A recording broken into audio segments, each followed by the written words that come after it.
me somebody, body, their hands on my body, body, could be that somebody, body, keep me satisfied. Hear me breathing, breathing, don't want it, I need it, need it. We getting heated, come on and keep me satisfied. Body, their hands on my body, body, could be that somebody, body, keep me satisfied.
막혀있던 하늘길의 빗장이 풀리고 다시 여행이 시작되자마자 그리웠던 태국행 비행기에 올랐습니다.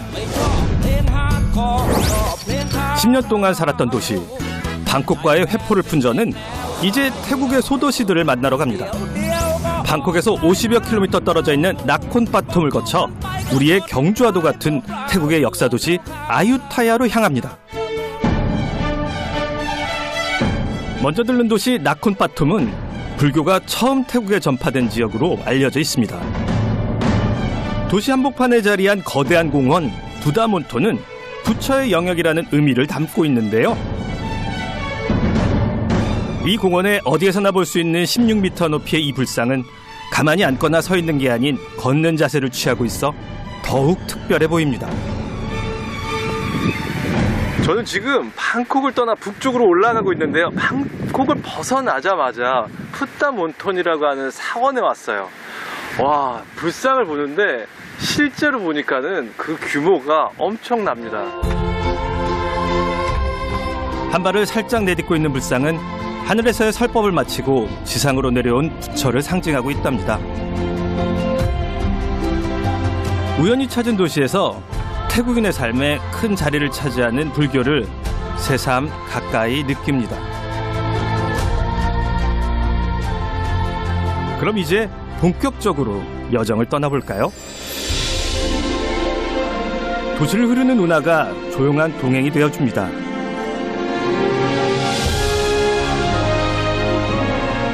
시작부터 이렇게 아름다운 풍경이 반겨주니 벌써 이 도시가 좋아질 것 같은데요.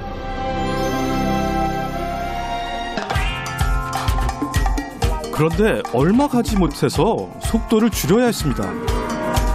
오, 지금 소 때문에 지금 차가 앞으로 못 가고 있는데 이 소들은 겁이 없네요. 지금 차한테 막 달려오고 있어요. 차 후진하고. 저 당당한 표정들 좀 보세요. 빨리 비켜줘야겠죠? 태국도 농경사회여서 소를 굉장히 좀 귀하게 여기거든요. 그래서 그런지 확실히 이 소들이 사람들을 대하는 태도에서도 뭔가 자신이 갑이라는 걸 확실히 알고 있는 것 같아요. 어디서 또 이런 귀여운 교통체증을 경험해 볼 수 있을까요? 방콕의 빌딩 숲을 떠난 지 불과 1시간여 만에 만난 이토록 평화로운 전원 풍경. 나콘바톰은 태국에서도 가장 풍요로운 농업지대 중 하나로 손꼽히는 곳입니다. 특산물인 쌀을 비롯해 사탕수수와 코코넛, 바나나 등 온갖 농작물이 나는 비옥한 땅이죠. 그 중에서도 저는 연꽃을 보기 위해 한 농장에 찾아왔습니다. 연꽃은 불교 국가인 태국 사람들의 영혼과 삶에 있어 아주 중요한 꽃입니다. 전설 속 룸비니 동산에서 태어난 부처가 처음으로 7걸음을 걸었을 때 그 걸음걸음마다 피어난 신성한 꽃이자 농촌 생활의 큰 보탬이 되는 귀한 재산이기 때문인데요. 물을 가리지 않고 심지어 진흙 속에서도 끊임없이 피어나는 연꽃은 부지런한 농부들에겐 고마운 존재입니다. เมื่อก่อนเนี่ยครับตรงนี้เราก็จะเป็นนาข้าวซึ่งจะใช้ระยะเวลาในการปลูกเนี่ยประมาณ3 เดือนถึงจะได้ผลผลิตแต่ทีนี้ว่าเราเนี่ยมีค่าใช้จ่ายทุกวันเนี่ยมาทำนาบัวซึ่งการปลูกบัวเนี่ยการเป็นการลงทุนครั้งเดียวแล้วก็เก็บผลผลิตเนี่ยได้ตลอดสามารถเก็บได้วันเว้นวันปลูก1 ครั้งเนี่ยใช้ระยะเวลา3 เดือนก็เก็บได้ตลอดอายุหลากหลายปีเลยครับ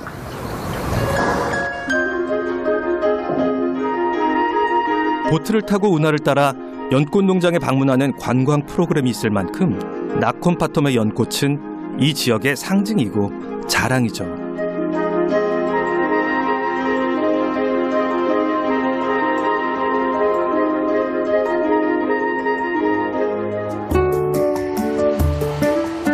연꽃핀 물가에서 맛있는 음식들까지 맛볼 수 있는데요.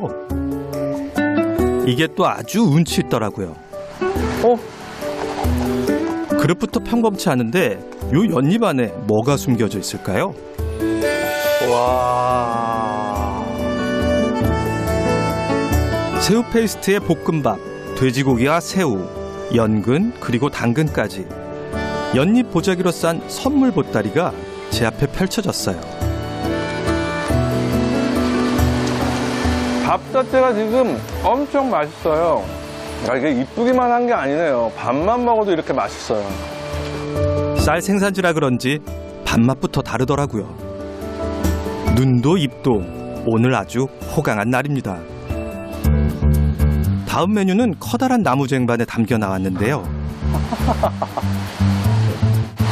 น้ำเชื่อมถั่วกุ้งและพริก เราจะนำมาจัดเรียงเป็นคำ 아. 건새우와 구운 땅콩, 라임, 샬럿 등 갖은 속재료들을 한 입 크기로 싸먹는 이 음식은 원래 다른 잎을 사용하지만 여기선 당연히 연꽃잎을 씁니다.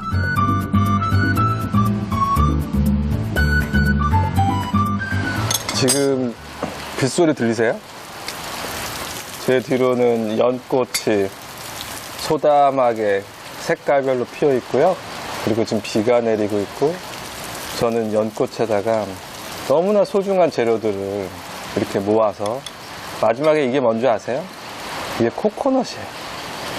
코코넛까지 이렇게 뿌려서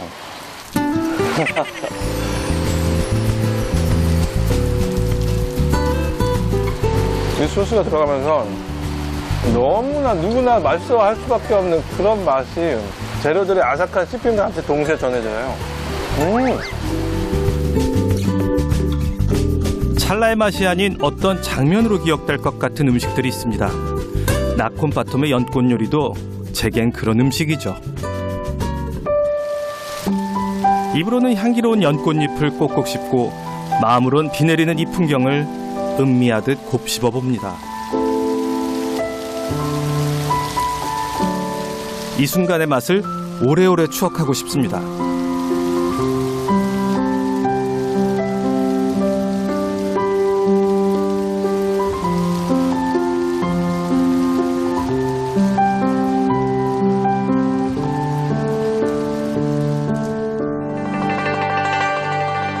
풍요로운 고장 나콘파텀을 떠나 북쪽으로 달립니다. 아유타야는 두 번째 왕조였던 아유타야 왕조의 옛 수도였던 도시입니다. 14세기 중반에서 18세기 후반까지 태국 중부 짜오프라야강 유역을 통치했던 아유타야 왕조.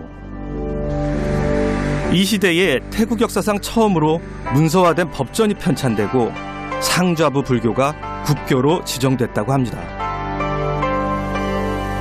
미얀마의 침공으로 멸망한 지 200년이 훌쩍 지났지만 그 융성했던 불교 문화의 흔적들은 도시 곳곳에 꼿꼿이 남아 여전한 위엄을 드러내고 있습니다.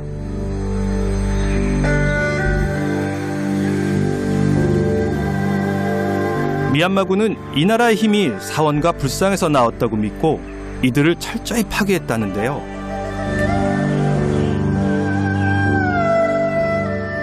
그때 잘린 불상의 머리를 보리수 한 그루가 가만히 품어주고 있습니다. 그 모습이 마치 신화의 한 장면 같습니다.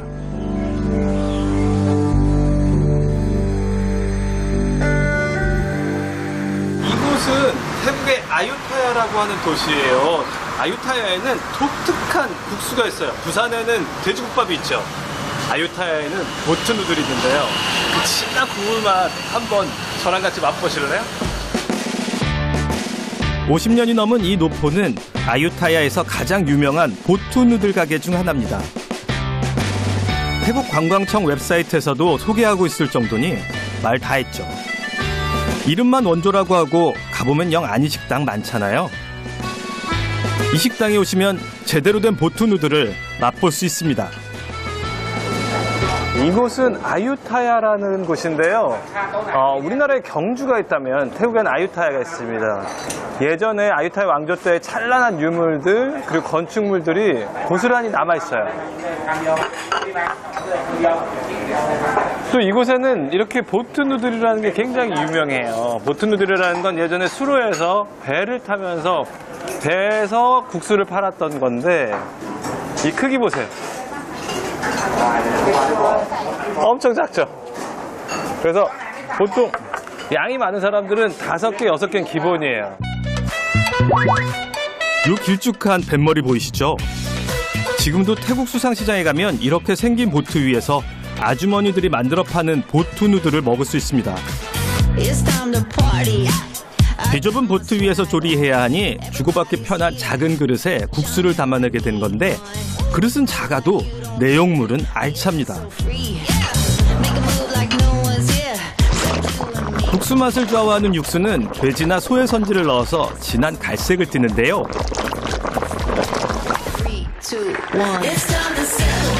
돼지뼈에 갖은 양념, 또 팔각과 판단잎, 고수 같은 향신작물까지 넣고 푹푹 끓인 거라 그야말로 진국입니다.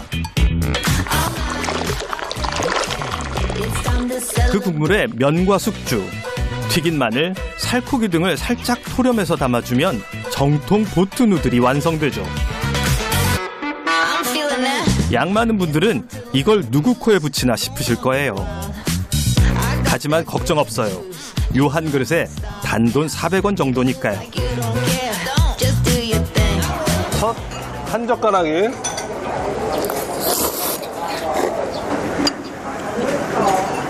마지막 한 젓가락입니다. 마마마마마 소분가 예. 몇 그릇을 더 먹어도 부담이 없죠. 제가 평상시에도 보트 누들 되게 좋아하는데 여기가 확실히 아유타야가 보트 누들이 굉장히 유명하다고 해서 일부러 와봤는데 진짜 왠지 유명한지 알겠어요. 진한 고깃국 안에 신맛, 짠맛, 단맛, 온갖 자극적인 맛이 들어있어요. 호불호가 크게 갈릴 음식이죠. 아는 맛만 먹는 게 지루하신 분들, 한 번쯤 낯선 맛에 도전해보고 싶은 분들께 추천합니다. 제가 부산 돼지국밥도 좋아하는데 부산 돼지국밥이 아메리카노라면 이 국물은 아주 진한 에스프레소예요. 먹는 재미가 삶의 큰 즐거움인 저는 한 끼를 먹는 중에도 항상 다음 끼니를 생각하곤 하는데요. 아유타야에 들어선 순간 최종 목적지는 이미 정해져 있었죠.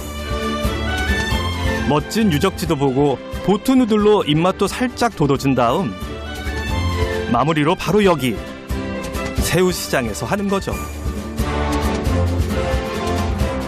이건 제가 추천하는 아유타야 1일 여행 코스입니다. 어디 오늘 새우들 물이 얼마나 좋은지 한번 볼까요?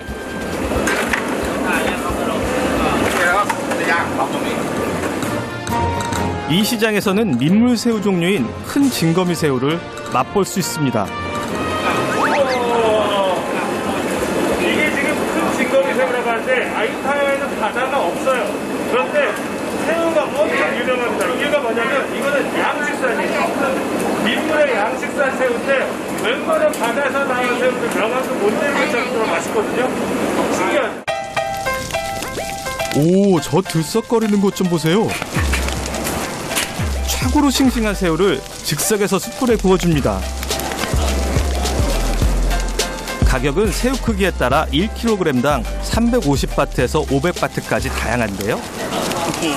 저는 제일 비싼 걸로 골랐어요. 오랜만에 왔는데 이왕이면 큰 걸로 먹어줘야죠. 이렇게 푸짐한 새우 한 판이 우리 돈으로 18,000원 정도. 와. 현지에서도 새우 하면 아유타야를 추천할 만큼 크기와 신선도, 맛까지 최고로 꼽습니다.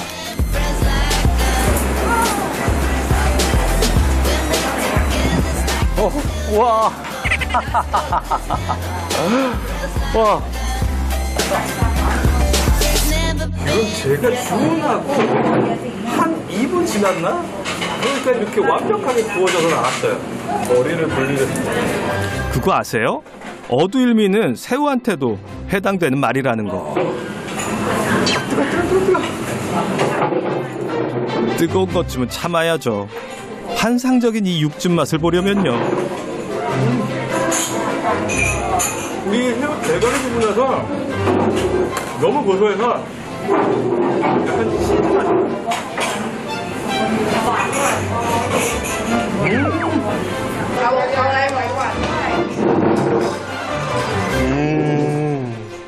입안에서 팡팡 터지는 요 고소함. 아유타야의 큰 진거미 새우구이 꼭 한번 맛보세요. 저는 랍스터 먹을 때도 이렇게까지 고소한 랍스터 먹어본 적이 없거든요.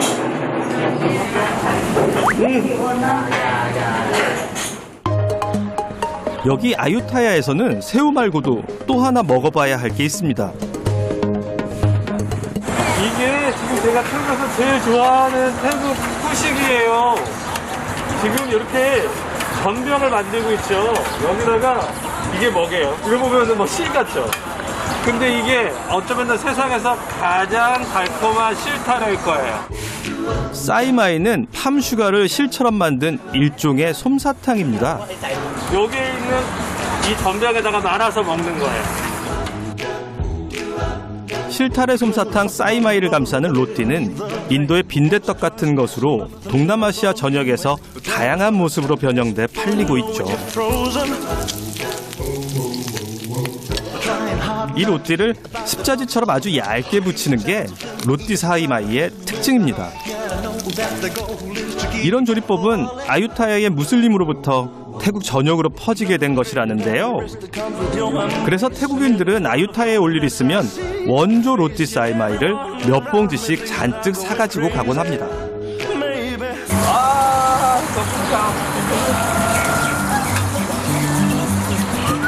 너무 신기하게 생겼죠?